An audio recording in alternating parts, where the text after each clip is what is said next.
Hello my dear student, आप सभी लोगों को मेरा प्यार भरा नमस्कार, सत श्री अकाल, आदाब। आप सभी लोग कैसे हैं? उम्मीद करते हैं आप सभी लोग अच्छे होंगे and all of you are most welcome here. जैसा कि हम लोगों ने भौतिक विज्ञान में तीसरा चैप्टर पढ़ रहे थे जिसका नाम था वैद्युत विभव, और लगभग हम लोगों ने उसमें सारी चीजें खत्म कर ली थी।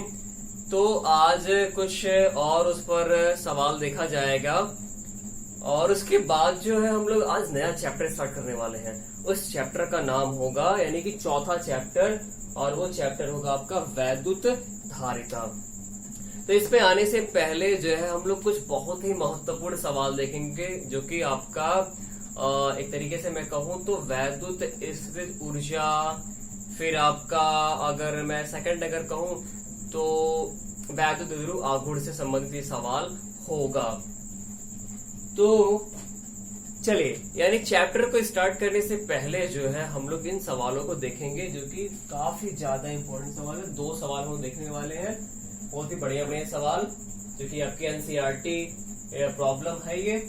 तो पहला सवाल को सबसे पहले हम लोग देखेंगे और उम्मीद करते हैं कि आप सभी लोग पिछले क्लास को जरूर देख करके आए होंगे। जो भी साथी पिछले क्लास को नहीं देखे होंगे वो प्लीज कृपया करके आप उसे जरूर देख लेंगे। हाँ, आपको चैप्टर वाइज क्लासेस मिल जाया करेंगी। आप जो है ओरिजिन अड्डा जो है आप YouTube पे सर्च करेंगे, या अगर आप सब्सक्राइब किए होंगे तो आपको तुरंत ही मिल जाएगा। ओरिजिन अड्डा को आप सर्च करें और उसमें आप प्लेलिस्ट में जाएं, प्लेलिस्ट वाले ऑप्शन में जाएं। प्लेलिस्ट वाले ऑप्शन में जाएंगे तो वहां पे आपको फर्स्ट चैप्टर के सारे वीडियो मिल जाएंगे, सेकंड चैप्टर के सारे वीडियो मिल जाएंगे, अलग अलग वहां पे प्लेलिस्ट के रूप में है। तो आपको ढूंढने में परेशानी भी नहीं होगी। तो जो लोगों ने भी अगर चैप्टर वाइज क्लास अगर देखना चाहते हैं, अभी तक अगर नहीं देखे तो वहां पे जाकर देख लेंगे। चलिए, तो हम लोग आते हैं जो है कि पहले सवाल पर। पहला सवाल हमारा जो है वो क्या है, जरा देख लेते हैं। तो ये सवाल कहता क्या है, जरा आप यहाँ पे देखेंगे कि 3.2 इंटू 10⁻⁻19 कूलाम प्लस में 3.2 इंटू 10⁻⁻19 कूलाम तथा -3.2 गुणा से -19 कूलाम 10⁻⁻19 कूलाम के दो बिंदु आवेश यानी पॉइंट चार्ज जो है एक दूसरे से इतने डिस्टेंस पर है, 2.4 इंटू 10⁻10 मीटर की दूरी पर है। यह वैद्युत द्विध्रुव कितना 4 × 10⁵ वोल्ट प्रति मीटर तीव्रता के एक समान बाह्य वैद्युत क्षेत्र में रखा गया है। ठीक, तो फर्स्ट क्या फाइंड आउट करने के लिए बोल रहा है कि वैद्युत द्विध्रुव की साम्य अवस्था में स्थितिज ऊर्जा, यानी वैद्युत द्विध्रुव की स्थितिज ऊर्जा पूछी जा रही है इक्विलिब्रियम पोजीशन में यानी कि साम्य अवस्था में। और सेकंड पूछ रहा है द्विध्रुव को साम्य अवस्था से 180 डिग्री यानी कि 180 डिग्री घुमाने में कितना वर्क डन मतलब वर्क डन क्या होगा या फिर कार्य की वैल्यू क्या होगी वो निकालना है। तो देखिए, जरा हम सवाल पे आने से पहले मैं फॉर्मूले को जरा रिव्यू हम लोग कर लेते हैं और देखिए किसको इसको याद है। तो सभी लोग जरा बताइए कि किसी भी वैद्युत द्विध्रुव को घुमाने में, वैद्युत द्विध्रुव को इलेक्ट्रिक फील्ड के अंदर या वैद्युत क्षेत्र के अंदर घुमाने में किए गए कार्य का फॉर्मूला क्या होता है? कॉपी में लिखिए, क्या होता है? P in bracket 1 - cos theta. शायद मुझे पता नहीं, कंफर्म है कि ये गलत भी हो सकता है, तो आप इसे जरूर देख लेंगे। ठीक, और उसके बाद मैंने बताया रहा होगा कि वैद्युत द्विध्रुव की स्थितिज ऊर्जा जिसकी वैल्यू शायद आपका U बराबर -PE cos थीटा, शायद ये चीजें आई थी। मैं इस पे भी कंफर्म नहीं हूं और उम्मीद करते हैं आपको ये चीजें याद होंगी, तो आप मेरे से अच्छे से जानते होंगे। मैं आपको फर्स्ट टाइम चीजें सिखाऊंगा सही से, और सेकंड टाइम जब भी होगा तो मैं गलत बताऊंगा। ठीक है, इसलिए आप सावधान रहें, सावधानी हटी दुर्घटना घटी। ठीक है, तो यू आपका ये चीजें मैंने बता रहा होगा।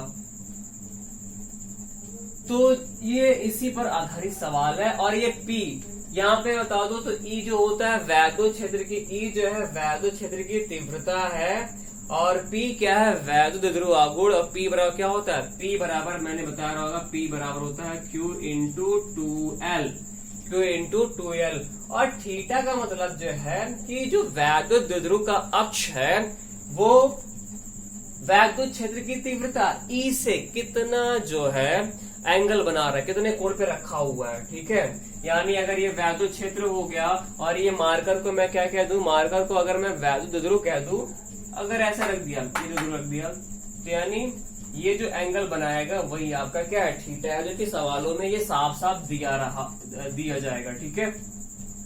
तो चलिए जी, पहला सवाल हमारा क्या है कि यानी अब यहाँ पे समझ में कैसे आएगा कि ये वैद्युत द्विध्रुव है, दोनों आवेश का मान बराबर है, एक प्लस में और एक क्या है माइनस में है, ठीक है। तो चार्ज आपका ये हो गया, यानी Q की वैल्यू हम सीधे सीधे लिख लेते हैं 3.2 गुणे 10 पे घाते -19 कूलाम, एक प्लस में और एक क्या है माइनस में है। तो दो आवेश अगर समान परिमाण हो और अल्प दूरी पर स्थित हो तो इसी सिस्टम को क्या कहते हैं, वैद्युत द्विध्रुव कहते हैं, ठीक है। तो मैंने उस Q का मान लिख लिया, सिंगल मान लिख लिया, ठीक है। दो बिंदु आवेश एक दूसरे से कितनी दूरी पर है, तो भैया जरा मैं द्विध्रुव का कॉन्सेप्ट फिर से बता दूं, +Q होता था और -Q होता था, और इसके बीच की डिस्टेंस दूरी, इसके बीच की दूरी को किससे लिखते थे आप, 2L से, किससे लिखते थे 2L से, ताकि सेंटर से एक की L बता पाओ, यहाँ भी L और यहाँ भी L, ठीक, ये चीजें है। तो Q का मान ही हो गया, दूरी जो है उस दूरी को 2L से लिखते हैं, तो 2L का मान कितना दिया हुआ है, इनके बीच की दूरी यानी 2.4 गुणे 10 पे घाते -10 मीटर, ठीक। आगे क्या है कि यह वैद्युत द्विध्रुव इतने यानी 4 गुणे 10 पे घाते 5 वोल्ट प्रति मीटर, ठीक है, तीव्रता के, यानी E की वैल्यू दिया हुआ, E बराबर 4 गुणे 10 पे घाते 5 वोल्ट प्रति मीटर। वैद्युत क्षेत्र की तीव्रता का मात्रक ये भी होता है, कैसे मैं बता दूं आपको, एक तो न्यूटन प्रति कूलाम भी होता है, और एक आपने पढ़ा था E बराबर वो आपका प्रवणता वाला -ΔV/ΔX, केवल अगर परिमाण में लिखा जाए तो ये माइनस बताता था कि वैद्युत क्षेत्र की दिशा में जाने पर विभव का मान क्या होता है, घटता है। केवल मान लिखो तो E बराबर ΔV/ΔX भी लिख सकते हैं, तो इसका होता है वोल्ट, और ये डिस्टेंस दूरी तो वोल्ट प्रति मीटर यहां से आता है, तो ये भी दिमाग में रखिएगा, वैद्युत क्षेत्र की तीव्रता का मात्रक वोल्ट प्रति मीटर भी होता है, ठीक। तो क्या बोल रहा है, हाँ, निकालने के लिए कि वैद्युत द्विध्रुव की साम्यावस्था में स्थित ऊर्जा, यानी कि साम्यावस्था में स्थित ऊर्जा यू निकालना है।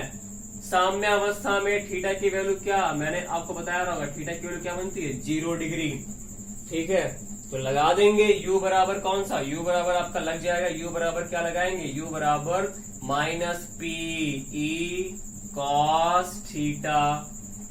तो भैया E का मान दिया हुआ है, E का मान दिया हुआ है, देखिए थीटा का मान दिया हुआ है 0, ये कैसे आएगा दिमाग में, क्योंकि इक्विलिब्रियम पोजीशन में साम्य अवस्था में, जैसे देखिए ये आपका वैद्युत क्षेत्र है और द्विध्रुव यानी साम्य अवस्था में ऐसे ही होता है, तो ये क्षेत्र E हो गया, द्विध्रुव ऐसे, दोनों रेखाएं एक दूसरे के ऊपर, तो कोण कितना बनेगा 0 डिग्री। तो साम्य अवस्था में थीटा की वैल्यू, अगर साम्य अवस्था बोला है तो आप पूरे हक के साथ थीटा की वैल्यू 0 डिग्री लिख सकते हैं, ठीक है जी।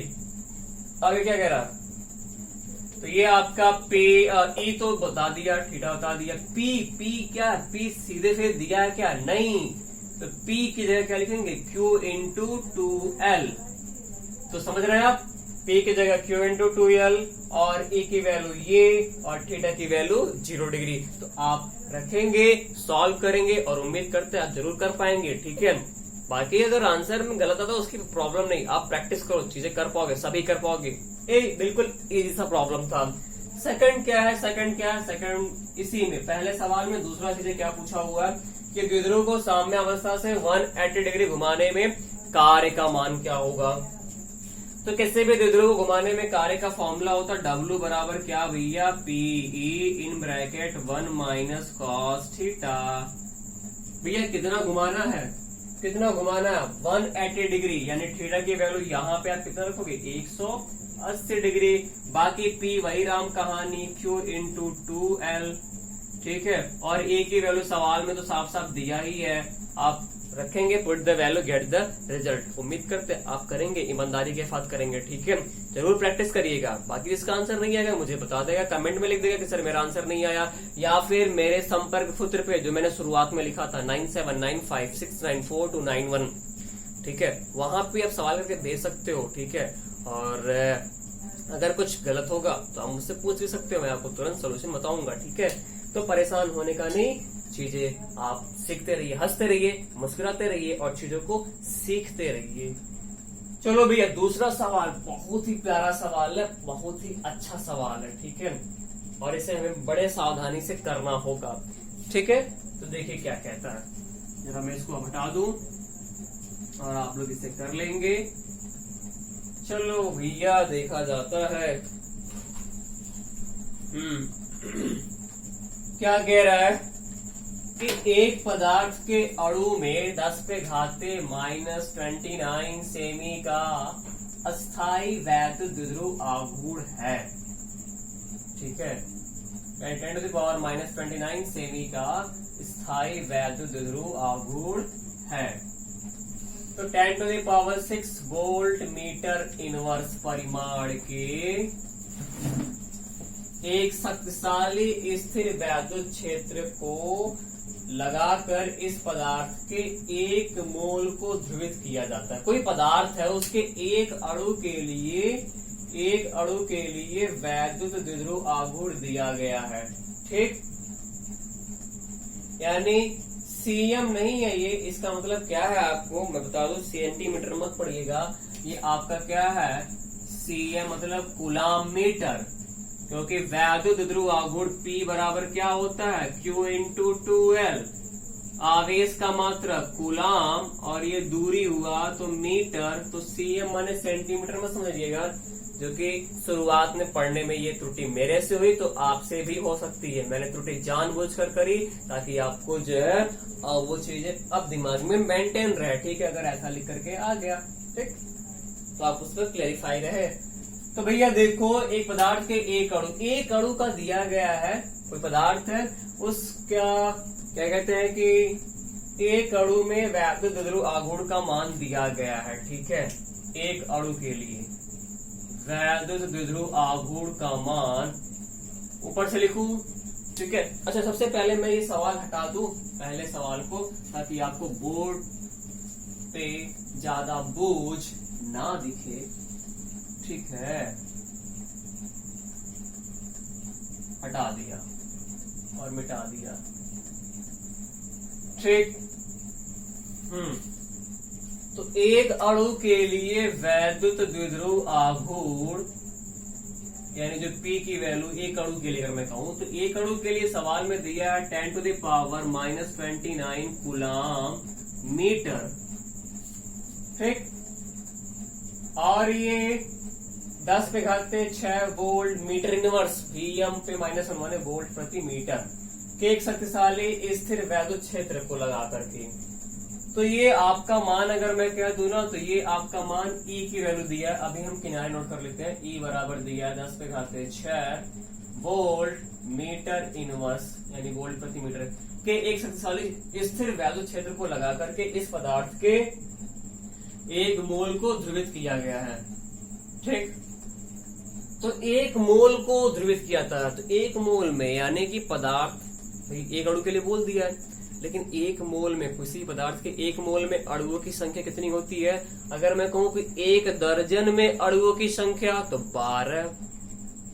अगर मैं कहूं कि एक दर्जन आम मतलब क्या होता है 12, एक दर्जन केला 12, एक दर्जन हाथी 12, एक दर्जन आदमी 12। तो जैसे दर्जन एक निश्चित संख्या है, उसी प्रकार से मोल भी एक निश्चित संख्या है। और 1 मोल बराबर, जैसे 1 दर्जन बराबर 12, उसी प्रकार से 1 मोल बराबर क्या होता है? 1 मोल बराबर कितना जी? 6.02 इंटू 10⁻23 इतना। अगर 1 मोल अणु बोला गया तो ये इतने इतने अणु हो जाएंगे। 1 मोल परमाणु बोला गया तो इतने हो जाएंगे। ऐसे मैं बोलूं ना 1 दर्जन आम तो ही 12 होंगे। 1 दर्जन ट्रक आम तो ट्रकों की संख्या कितनी होगी? 12 होगी। 1 दर्जन हाथी 12 है, तो 12 दर्जन मतलब निश्चित संख्या 12 है। तो भाई देखो 1 मोल में कितने? 1 मोल में 6.02 इंटू 10⁻23। तो 1 मोल के लिए बात करी जा रही है भाई। मैं सवाल में देख दूं 1 मोल के लिए, तो ये तो 1 अणु के लिए P का मान है। तो 1 मोल अणु के लिए, मोल अणु के लिए P बराबर क्या हो जाएगा? तो क्या अगर मैं कहूं 1 का दाम 2 रुपया, 10 का दाम कितना हो जाएगा? तो कहोगे 20 रुपया। कौन सी वे में बड़ी बात है? 10 दूनी 20। अगर मैं कहूं 1 का दाम 3 रुपया, 15 का दाम 15 तिया 45, तो 1 का दाम कितना भैया? 10 पे घाते -29, यानी 1 के लिए कितना P? 10 पे घाते -29। अब कितना कुल है?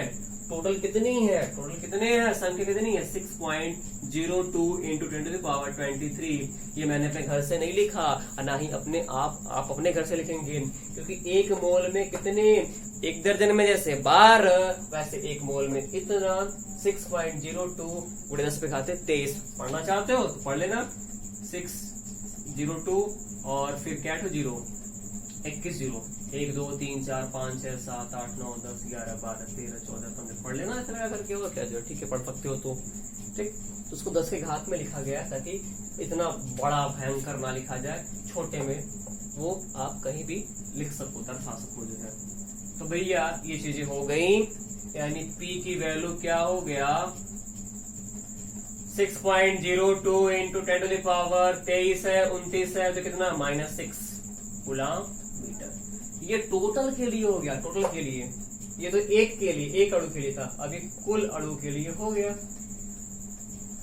तो चलिए बाकी, हाँ, अचानक क्षेत्र की दिशा 60 डिग्री कर बदल जाती है, यानी पहले क्या है? साम्य अवस्था में है। पहले क्या है वो भाई? साम्य। 60 डिग्री बदल दिया गया, यानी पहले वो क्या है? साम्य अवस्था में है। ठीक है, तो 60 डिग्री कोण से बदल दी जाती है क्षेत्र की नई दिशा में निद्रों को पंक्तिबद्ध करने में उन्मुक्त उष्मा, यानी उष्मा जो उत्पन्न होगी। भैया बड़े मजे से ये पढ़े थे, ठीक है, लेकिन क्षेत्र क्या कर दिया गया? 60 डिग्री, क्योंकि द्विध्रुव हमेशा क्या होता? द्विध्रुव हमेशा क्षेत्र की दिशा में रहना चाहता है। तो क्षेत्र ऐसे था तो ये भी मजे में पड़ा था इसे, लेकिन क्षेत्र अगर ऐसे हो गया तब फिर बेचारे को तकलीफ होगी, ऐसे करना पड़ेगा।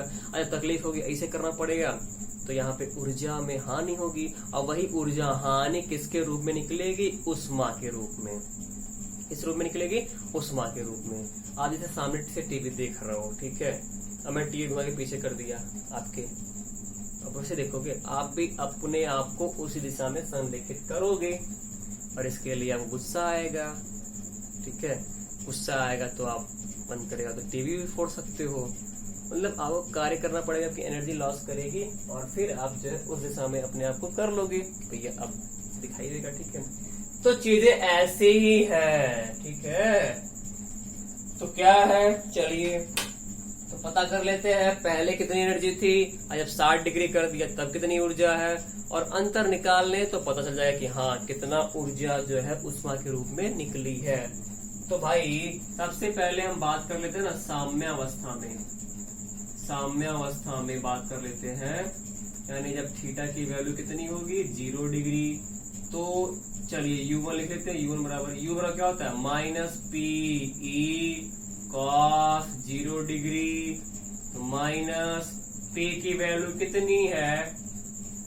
P की वैल्यू ये, अब 6.02, केवल हम 6 लिख लेते हैं, ठीक है। उसको 0.02 को आप, उससे कोई फर्क पड़ने वाला नहीं है, और 10 पे घाते -6, A का मान 10 पे घाते 6, और cos 0 की वैल्यू 1, तो U1 बराबर क्या हो जाएगा? -6 + 6 कैंसिल, यानी U1 की वैल्यू -6, इतना जूल। ठीक है, अब आगे क्या कह रहा है कि इसको जब आपने ना कितना कर दिया, क्षेत्र की डायरेक्शन को बदल दिया, यानी कितना कर दिया 60 डिग्री पे, तब क्या हो जाएगा, यानी जब थीटा की वैल्यू कितनी कर दी गई 60 डिग्री, तब देख लेते हैं भाई इसकी ऊर्जा क्या हो जाएगी, बदलेगा ना, क्योंकि U बराबर क्या होता है minus PE cos theta. Theta बदल दोगे तो एनर्जी भी बदल जाएगी, तो निकालते हैं, यानी क्या हो जाएगा U2, क्या हो जाएगा U2। चलो मैं इधर लिख दूं साइड में ताकि आपको देखने में परेशानी नहीं हो, ठीक है, यानी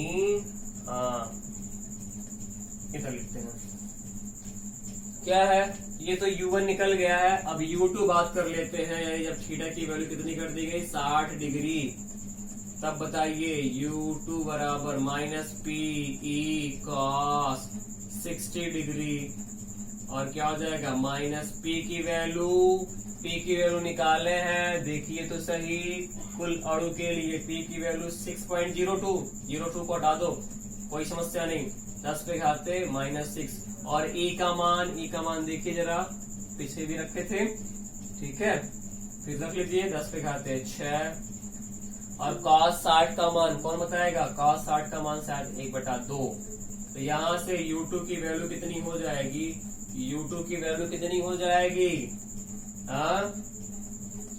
2/3 6, और हाई जो है -6 + 6 कैंसिल हो गया, तो -3 जूल। तो अब देखो जरा, पहले माइनस इतनी एनर्जी थी, अभी बाद में इतनी हो गई, तो परिवर्तन निकाल लेते हैं, चेंज निकाल लेते हैं, ठीक है।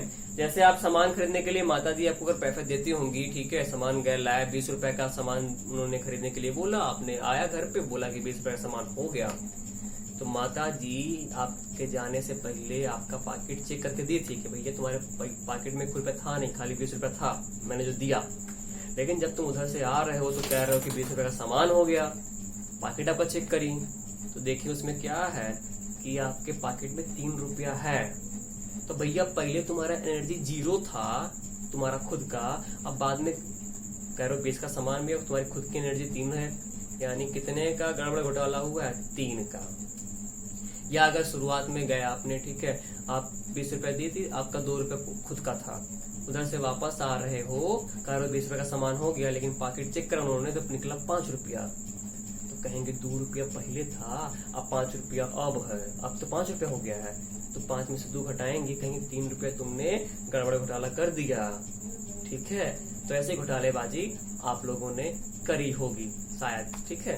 तो देखो भैया यहाँ पे बात कर लेते हैं कितने का परिवर्तन होगा, परिवर्तन निकालो, ऊर्जा में कितने का परिवर्तन निकालने के लिए U2 - U1 कर दो, तो डेल्टा U बराबर U2 की वैल्यू कितना -3, फिर माइनस U1 की वैल्यू कितना -6, ठीक है, -6 घटा दोगे आंसर आपका हो जाएगा, ठीक है। तो ये आपका